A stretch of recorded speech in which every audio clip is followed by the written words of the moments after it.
স্মরণকালের সবচেয়ে বড় জানাজায় লাখো জনতার অংশগ্রহণে সম্পন্ন হলো ইনকিলাব মঞ্চের মুখপাত্র ও ২৪-এর গণ অভ্যুত্থানের অন্যতম নেতা শরীফ ওসমান হাদির জানাজা।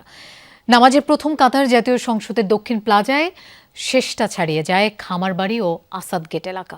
জনতার ভালোবাসা আর চোখের জলে সিক্ত হয়ে হাদি যখন ছুটলেন শেষ গন্তব্যে, তখন লাখো জনতার কণ্ঠে হাদি হত্যার বিচারের দাবি। এমন জানাজার নামাজ কে দেখেছে কবে? ইনকিলাব মঞ্চের নেতা শরীফ ওসমান হাদির ইচ্ছে ছিল মানুষের ভালোবাসা জিতে সংসদে যাবেন। হাদি সেই সংসদে এলেন, সাথে লাখ লাখ মানুষের ভালোবাসাও। কিন্তু ওসমান হাদির নিথর দেহ তখন কফিনে বন্দী। জাতীয় সংসদ ভবনে শরীফ ওসমান হাদির জানাজায় অংশ নিতে আসে লাখ লাখ জনতা। জাতীয় সংসদ ভবন থেকে শুরু, রাজধানীসহ দেশের বিভিন্ন প্রান্ত থেকে উপস্থিত ছাত্র জনতার ঢল গিয়ে উপচে পড়ে মানিক মিয়া এভিনিউ, খামারবাড়ি, আসাদ গেট এলাকা পর্যন্ত। স্লোগানে স্লোগানে প্রকম্পিত হতে থাকে আমরা সবাই হাদি হব, যুগে যুগে লড়ে যাব, হাদি ভাইয়ের রক্ত বৃথা যেতে দেব না। আমরা সবাই হাদি হব, যুগে যুগে লড়ে যাব, গুলির মুখে কথা কব, আমরা সবাই হাদি হব। আকাশ থেকে দেখলে মানুষের উপস্থিতি ছাড়া কিছুই মিলবে না।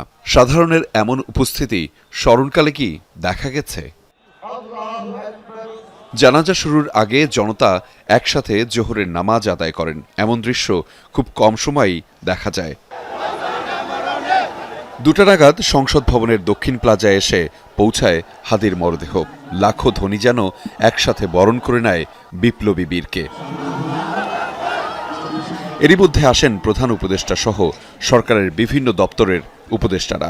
যোগ দেন বিএনপি, জামায়াতে ইসলামী ও এনসিপি সহ বিভিন্ন রাজনৈতিক দলের শীর্ষ নেতারা। চোখের পানি ধরে রাখতে পারেননি অনেকেই।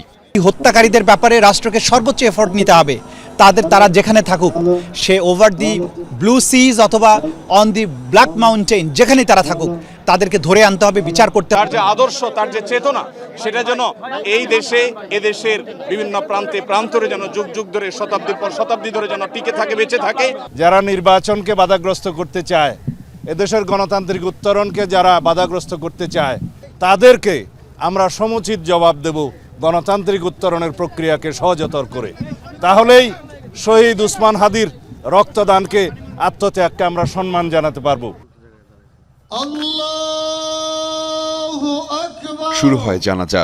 শৃঙ্খল নিশ্চুপ আবহে হাদির বড় ভাই জানাজার নামাজ পড়ান। অশ্রুসজল চোখে আল্লাহর দরবারে উপস্থিত জনতার ফরিয়াদ।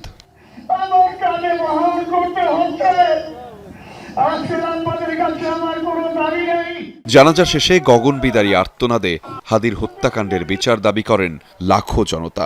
জানাজা শেষে শেষ ঠিকানার পথে রওনা করেন হাদি, সাথে সঙ্গী লাখো জনতা। বিদায় নয় শরীফ ওসমান হাদি, আপনি থাকবেন মানুষের ভালোবাসায়, হৃদয়ে।